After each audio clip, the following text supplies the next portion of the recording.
Vitu hivi mzazi ni hatari katika ubongo wa mtoto wako.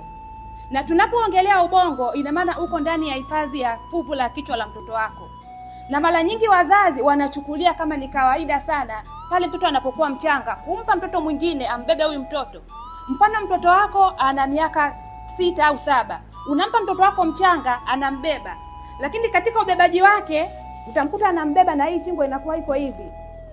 Ina maana hii shingo huko inakuwa inaning'inia. Mfano wa huyu mtoto, angalia vizuri mzazi. Shingo inaponing'inia ina maana ni rahisi ubongo wa mtoto kwenda kupata mtikisiko. Lakini kitu kingine hatari wanachokifanya watoto ambao mnawakabidhi watoto zenu ni kumbeba mtoto kwa staili hii. Unapombeba mtoto kwa staili hii ni rahisi sana huyu mtoto kwenda kupata jeraha kwenye ubongo, kwa sababu ndani unapata mtikisiko. Kwa hiyo mzazi, katika malezi ya mtoto wako mchanga inatakiwa uwe makini mno. Na unapoona mtoto wako amepata changamoto yoyote ya ubongo, usimpeleke kwa mganga. Chukua namba zangu hapo bio uje kuwasiliana na sisi ili tuje kumwanzishia matibabu mtoto wako.